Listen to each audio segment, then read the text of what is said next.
본격적인 여름철을 앞두고 올 여름은 얼마나 더울까, 또 비는 얼마나 많이 올까 궁금해하시는 분들 계실 텐데요. 기상청이 최근 올 여름철 기상 전망을 발표했습니다. 기온 강수 예측과 함께 예상 태풍까지 취재 기자와 함께 이 내용 살펴보겠습니다. 엄상현 기자가 나와 있습니다.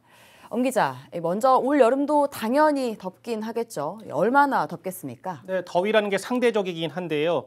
결론부터 말씀드리자면 평년보다 좀 더울 가능성이 크다는 게 기상청의 예측입니다. 표를 보면서 설명드리겠습니다.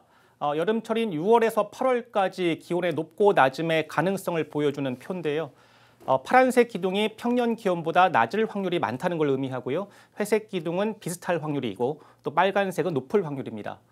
먼저 6월과 8월 기온은 평년보다 높을 확률이 더 많고요. 7월에도 비슷하거나 높을 것으로 예측된 걸 볼 수 있습니다.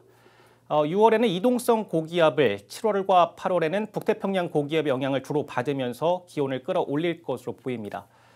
참고로 최근 10년간 전북 지역의 6월 평균 기온을 보면 22도였고요. 7월에는 25.4도, 8월에는 25.7도였는데 10년 전에 비해서 0.3에서 0.4도 정도가 상승했습니다. 네, 여름철에는 장마, 태풍, 집중호우로 비도 많이 오는 계절인데 강수량 예측은 어떻습니까? 이것도 표를 보면서 설명을 드리겠습니다. 6월에는 평년과 비슷할 것으로 예상이 되고요.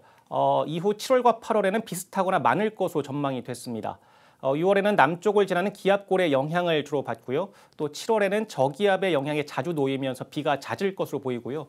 8월에는 저기압과 또 대기 불안정에 의해서 특히 집중호우가 많을 가능성이 있습니다. 작년 여름에 비가 참 많이 왔던 기억이 있습니다. 네. 전주기상청 통계를 보니까요. 작년 여름철 전북 지역에 내린 비의 양이 1219.7mm로 역대 여름 강수량 중에 두 번째로 많았고 장마 기간만 따로 떼어놓고 보면은 946.1mm로 역대 1위를 기록하기도 했습니다. 네, 그렇다면 올 여름 장마 기간은 언제부터 언제까지이고 또 우리나라에 영향을 미칠 태풍의 빈도도 좀 궁금합니다. 네, 요즘 들어서 장마 기간이라는 게 참 무색하게 자주 비가 많이 내리는데요. 네. 때문에 기상청에서도 공식 그 장마에 대한 시작일, 종료일을 발표하지 않은 지가 좀 됐습니다. 그냥 작년의 기준을 설명을 드리면 작년 전북 지역을 기준으로 보면은 6월 25일에 장마가 시작해서 7월 26일까지였는데 꽤 긴 한 달여 정도가 지속이 됐었습니다. 네. 태풍의 경우를 보면 평년이 한 2.5개 정도 우리나라에 영향을 미치는데 작년에는 딱 한 개만 영향을 미쳤었습니다. 올해 기상청은 평년 2.5개와 비슷하거나 적을 것으로 예상하고 있습니다. 네, 여름철 기상 전망 정확히 들어맞지 않을 수는 있겠지만 일단 올 여름은 평년보다 기온도 높고 강수도 많을 가능성이 있거든요. 어떻게 대비를 해야겠습니까? 네, 전북 지역에는 아직 지난 그 수해가 복구되지 않은 지역들이 상당히 좀 있습니다. 본격적인 여름철을 앞두고 신속한 복구가 좀 우선적으로 좀 필요하겠고요. 네. 추가적으로 축대 붕괴나 이런 위험 지역에서도 미리미리 보강하는 작업이 필요할 것 같습니다.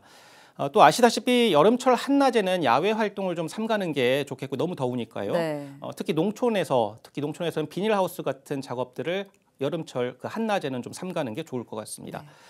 장마나 태풍, 집중호우 등 많은 비가 예보될 때는 사전에 집이나 논밭 주변을 미리 좀 점검을 해보고요. 비가 시작되면 가급적 외출하지 않는 거 좋겠습니다. 네, 여기까지 듣겠습니다. 엄상은 기자 수고하셨습니다.